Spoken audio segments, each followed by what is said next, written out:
Welcome back to our new gun owner series. I'm Jeff, Director of Training at Patriot Training Center, and today we're going to talk about firearm safety and some basic information about the guns. So in part one, we discussed making that first initial purchase and all the things that go into that. So we did our due diligence, we did our research, we got our hands on, and we made that decision, and we're pretty happy with it. Now the work really starts, because the first thing we got to do is we got to consider safety. Now that we have firearms in our lives, they're always in our life, and we always have to assume that a gun is in our life, because it is. So this is not something we think about only when we have the gun in our hands or only when we're at the range. Now that we're a gun owner and now that we have guns in our lives, safety is a 365 day a year, 24 hour a day, 7 days a week thing. And it's got to not be looked at as rules, but as life principles. It's that important because the stakes are just too high. If we make a mistake with a firearm, that could be a consequence that has lifelong effects. And it's not like bumping into somebody's car and exchanging insurance information. It's a very serious thing. So I want to start with a quote from Jeff Hall. "There is no such thing as a miss, there's only unintended hits." And I really like that quote, and I love what it means because it really hones in on the fact that we're accountable for every round we fire, whether we meant to or we didn't. It does not matter. We're accountable for that. So safety, it's a lifestyle, it's a thing. We're going to talk about those 4 universal safety rules, and then we're going to talk a little bit about how these things function. So the first safety rule, all guns are always loaded. The action is locked open on this gun. I can clearly see into the chamber and feel that it's empty. However, because I'm going to assume all guns are always loaded, I'm going to handle it just as if it was loaded. Notice my finger is registered away from the trigger. It's not sitting in the trigger guard where it can touch the trigger because there's no reason for that. All guns are always loaded. Why do we say that even when we know the gun is unloaded? Because we never want to get in a habit of thinking that it might not be loaded, and then we pick it up and do something bad with it and make a mistake that has lifelong consequences. If we always treat the gun as if it's loaded, always handle it that way, then we eliminate the possibilities of that mistake or greatly mitigate it, and that's what we're looking for. So this rule is incredibly important. We never let off on that. Even if my wife hands me a gun and says it's unloaded, I'm not going to take it unless she clears it first. And what do I mean by that? I'll talk about that in a moment. But however, all guns are always loaded, regardless of who says what. We're going to treat them that way, okay? Rule number 2, never point the gun at anything we're not willing to destroy. That sounds easy, but the thing with pistols are they're small, okay?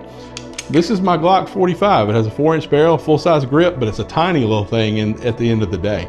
So what I'm going to do now is I'm going to switch to a training gun, a blue gun, which is a plastic copy of that gun, just to show you how easy it is to point this thing around, right? So I've got to mind that muzzle at all times, and I never point this at anything that I'm not willing to destroy.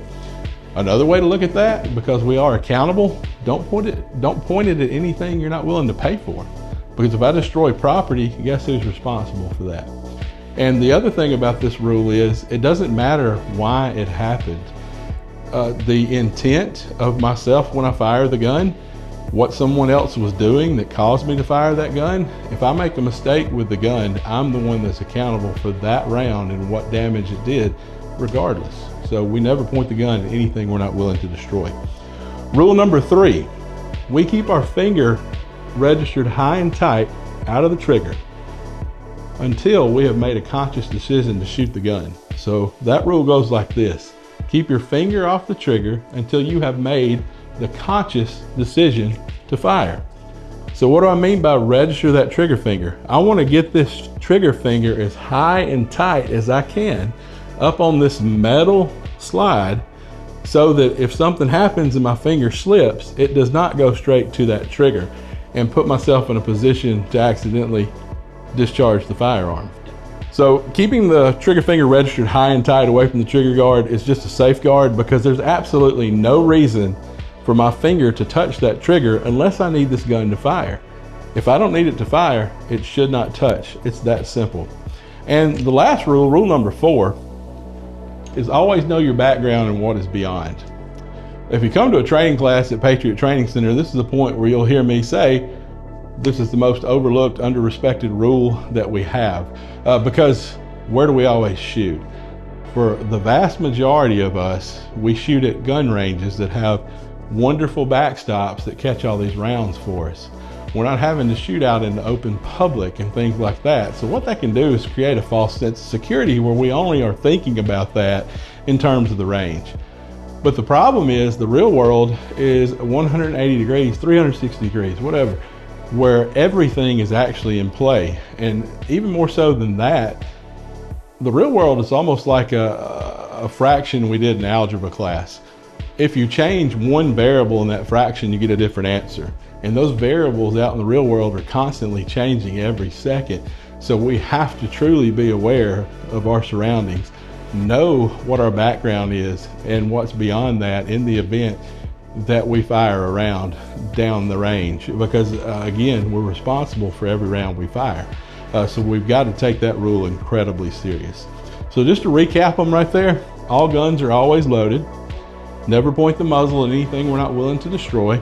Keep our finger off the trigger until we are on target and have made that conscious decision to shoot.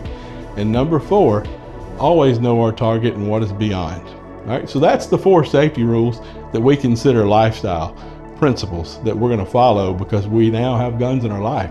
And if you notice one thing about those rules, they're all redundant. They take care of each other and they build off of each other. So great system to follow, and they will keep us safe and keeping us from making mistakes out there on the range or out in the real world.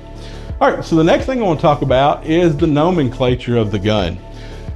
So depending on what make and model you bought, yours may look a little different, but they all have a lot of similar parts. So when I say nomenclature, that's what I'm talking about, the parts of the gun. So I'm going to start off, this gun is clear. And I'm going to close the slide and I'm just going to talk about some of these parts. So I'm going to start right here. That is the magazine release. Okay. So if I have a magazine, obviously that holds my ammunition and it's inserted into the gun and I want to get that out. That's how I do so. I can tug and tug and tug. It's not going to come out because it's caught in there on the magazine catch inside of the gun. So what I have to do is I have to press that magazine release to get that magazine out.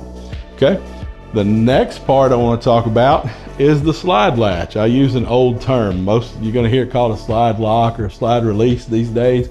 I like to call it the slide latch because that's what it does. It latches the slide open to the rear. So there's a couple of reasons that's important, because if we are shooting the gun and the gun runs dry, meaning it's out of ammo, that's designed to lock the slide open when it catches on the magazine right there. All right, so that is, you know, the gun's out we're out of ammo. We got to do something about that. So I know I've got to get that gun reloaded. The second part about that is sometimes we need to lock the action open. And when I say lock the action open, what I'm meaning is, just like so, the slide is locked back to the rear so that I can now physically and visibly inspect that chamber and that magazine well to make sure that this gun is clear. And then I can do whatever I need to do with it. So this slide latch does a lot of things for us when it comes to that. So on this Glock in particular, we have this little section right here that is milled just a little bit differently on the slide. And that's what catches on here when we lock that action open to the rear. Okay, and you can see it right there. That slide latch catches in that little section that's milled just a little bit different on that slide, and will hold it open for us so that we can do whatever we need to do to that gun. Okay, so that's the magazine release. That's the slide latch.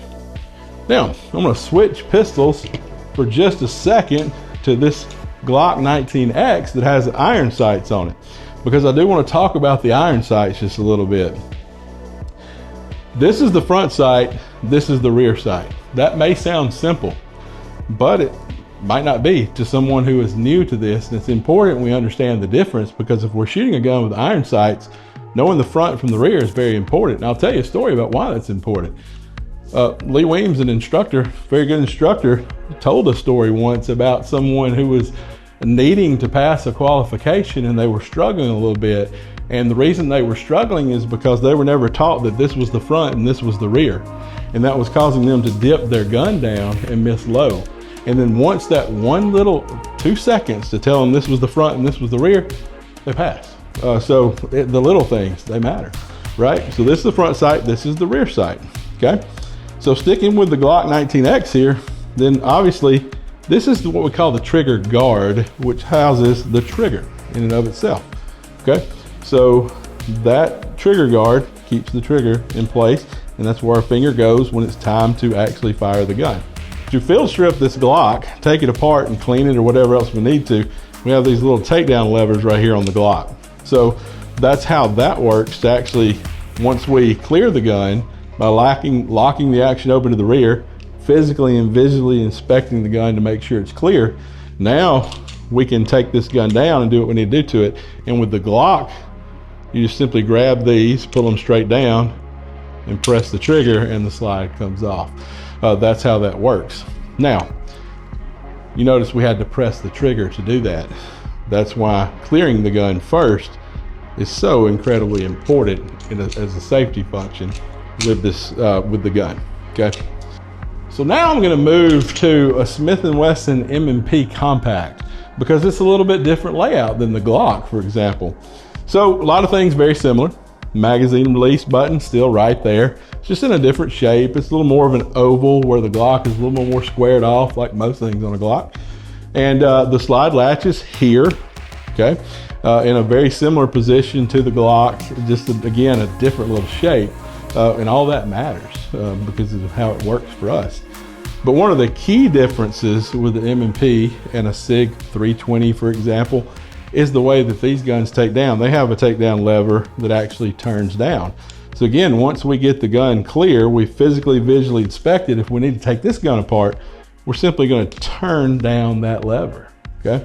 And then we'll let the slide go forward, press the trigger, slide comes off, and we can do what we need to do to the gun. So now that we've got the M&P field stripped and taken apart, when we do what we need to do to it, we want to put it back together. It's this simple. We leave the takedown lever turned all the way down in that 6 o'clock position, line the rails up on the slide, simply pull it all the way back, lock the action open to the rear using our slide latch, and then all we have to do is flip that back up, and she's good to go. And now she is back in action and ready to go. So that's the little bit of differences that we see with the M&P versus the Glock. One thing I will point out with a SIG 320, for example, we have this SIG 320 AXG Pro right here.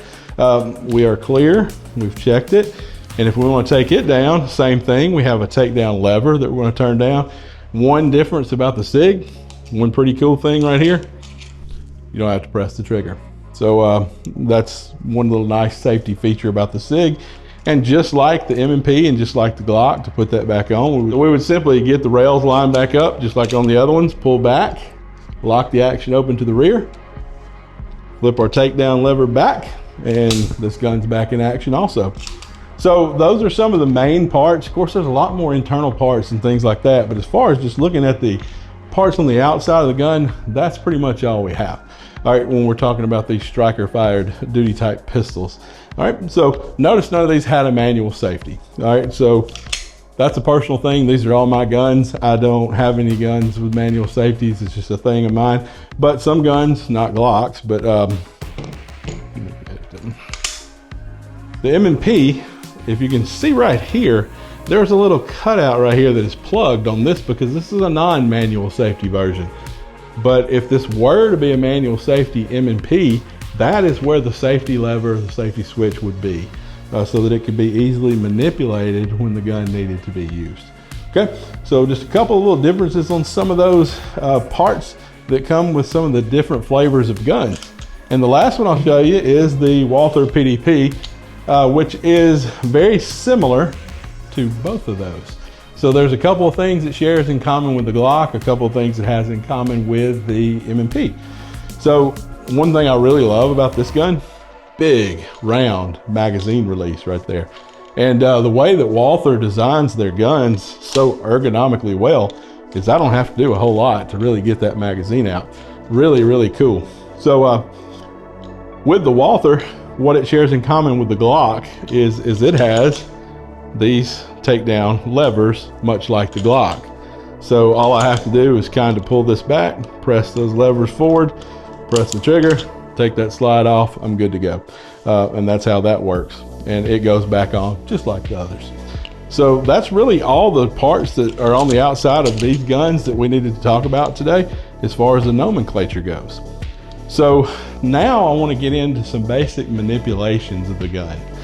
And what I mean by manipulations or administrative tasks is anytime I'm doing anything with the gun that doesn't include firing the gun. The most important part of this is that the finger stays registered high and tight out of that trigger guard so that we don't let it get in there and have a problem, okay? So I want to talk about, first and foremost, locking the action open to the rear. Because this is one of the hardest things to do. And I mentioned in part one, riding a bike, the first few times you get on the bike, you may fall, but then once you get it and you keep going, you don't have that problem anymore, it goes away. Same thing with locking open an action, okay? So on this Walther, that is my slide latch, my slide lock, okay? So what I'm gonna do is first and foremost, keep that trigger finger registered high and tight. I'm not gonna let it wander down in here. Okay, if you can see that on camera, that's bad. That means I don't have my trigger finger registered. So you should never see that while I'm doing this demo. So what I'm gonna do is I'm going to make, I call it just a little C with my support hand. This is my dominant hand, my right hand, my support hand's on my left side. I'm gonna make a little C, and what I'm gonna do is I'm gonna come over the top, and all these guns have these, what we used to call grasping grooves, now we call them serrations, that are made to grip. And Walther calls these subterranean serrations because they're really deep. So we're gonna make that C and we're gonna come over the top and we're gonna grasp that slide. See how I've got the slide grasped right there, and coming over to this other side, you'll see that my finger is still registered high and tight, and that when I grab this slide, I'm not covering the ejection port. All right, because if I'm needing to clear this gun, I've got to do this, and I need that round to go out of there, which we'll show you on the range. So I'm gonna make sure that I get all the way back here, just like so, and then I've got a good grip on that thing. So now, with my dominant hand thumb, what I'm gonna do is I'm gonna come under here, and I'm gonna apply upward pressure to that slide latch. And at the same time, I come straight back until I feel that catch. And once I feel that catch, I know I've got it locked open. So now I have my slide open, and I can physically and visually inspect that that gun is clear, and then I can do what I need to do with it. Now, if you have a hard time getting your thumb there, here's a little trick, and this is actually how I do this the vast majority of the time. If I'm wanting to lock my action open, I use my trigger finger almost every time. And I'm gonna tell you why. It's already registered high and tight. And it's also, for me, I don't have to break my grip. So if you notice, you're paying real close attention, my grip has to change a little bit for me to push my thumb up on that slide latch to get that to lock open. But when I use my trigger finger and apply that upward pressure with a registered trigger finger, it's like a magic trick. It just does it for me. And that is one of the coolest things I ever learned years ago that saves me time and makes that a safer process for me. And the cool thing is, it works with any gun that has a slide latch on that side. It works with my Glock, works really well. Also works with the M&P, works really well, and the whole time my trigger finger stays registered. You see how quickly I can get that action open. So it works with all these guns, and I really like that. And it's another option for people that may have trouble getting that action, that slide lock with their thumb.